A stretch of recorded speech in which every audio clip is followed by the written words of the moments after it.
Hello everyone, I'm Shannon Gregory of Microcell Science that does live and layered blood microscopy. I wanted to do a little bit of a different video here, and what I'm going to do is you're going to follow me on a journey, an unfortunate journey actually, where I have breast cancer. It's in one breast, so we're kind of going through all of the procedures with Western medicine and so on. But me being in holistic medicine and having over 120 doctors that refer to Microcell Sciences, I'm privy to a lot of different information and different supplements that can help support my body while I'm going through this, help with the healing, as well as making sure my cellular health is at par and my immune system. So what I'm going to do is I'm going to give us a snapshot. This just started for me, so you're beginning to follow my journey as it starts. I have seen a lot of doctors and I'm waiting on the MRI. So this is kind of ground zero of what my blood looks like starting this procedure. What we're going to do here is I have taken a live blood sample here from myself, and I am going to put it on my microscope and bring it up on the screen. We want to see what that's looking like prior to pre-op. So here I am, I'm zooming in. It is wonderful to see this particular movement on the screen. That means my liver is supported quite well. I'm going to move around here. That bright thing that you're seeing here is an air bubble on the actual slide, which is very, very normal to see that. I am on quite a few different herbal medications. Being that I am in herbalistic medicine, I've been utilizing what I know and applying that to helping myself. So I am on some cellular health products as well as some immune system boosting products. I am fairly happy with the thickness of the cell. However, I am slightly dehydrated in some areas. I would like to see my immune. So these are called the innate immune. This is a neutrophil, and I would like to see these guys swimming through the sample like a fish. Well, in this case, my immune definitely will need some support. I'm going to keep moving through here. Let's move up.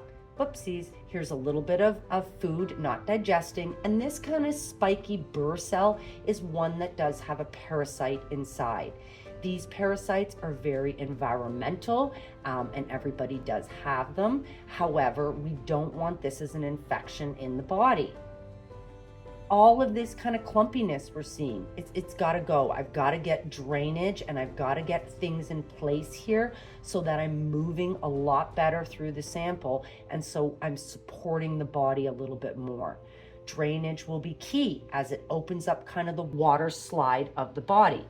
This is another one with a parasite. So by looking at this sample, it is looking, I need to deal with a few infections, support the immune system, and support the body a little bit more to ensure I've got drainage in place prior to surgeries and things like that. So this is the beginning shot. Let's see how this changes. The night before I go for the second MRI. Just to give you an update where I'm at, for the first MRI did notice quite a large mass in one of the breasts. So we definitely are looking at treatment options in regards to that. But it all depends on what this second portion says. So they have requested, after the radiologist saw the first MRI, they're requesting to have the other breast looked at, as they were questioning whether they saw something on that breast as well. So that kind of just changes things a little bit. They're also requesting another biopsy, which who wants a biopsy? So they're requesting another one on the other breast. So we're going to find out what's happening with that. But when I did the first MRI, The gadolinium made me so sick. For the 3 days after that, I had a lot of body aches and I just felt awful. I started to research that a little bit more, as you know, that isn't necessarily a symptom. However, when I researched it, there's a lot of research saying gadolinium lines the brain barrier.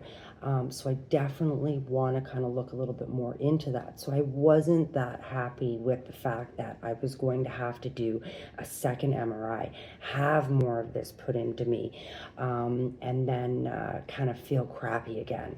So overall, that's where I'm at. The other thing I did also notice is when I had the first MRI done, the immune system has really gotten a lot more quiet. And as I started thinking about that and looking up on different charts of my patients or my clients, I do notice that they have more quiet immunes as well.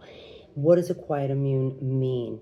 We all have an innate immune, and that is our neutrophils and what we call the Hoover vacuum of the body, or what I would say is the Hoover vacuum. I use that analogy so people can understand that these type of immunes go in and they clean up things out of the system. So I'm noticing these are not as active as they once were. So we will see what the blood looks like after the MRI again.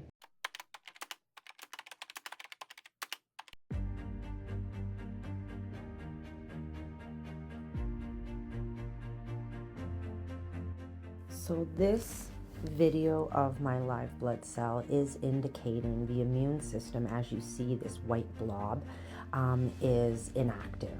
The nuclei is broken and it's not working. As you're also seeing here, the red blood cells are moving okay, but they should be moving a lot faster, which can certainly indicate liver toxins.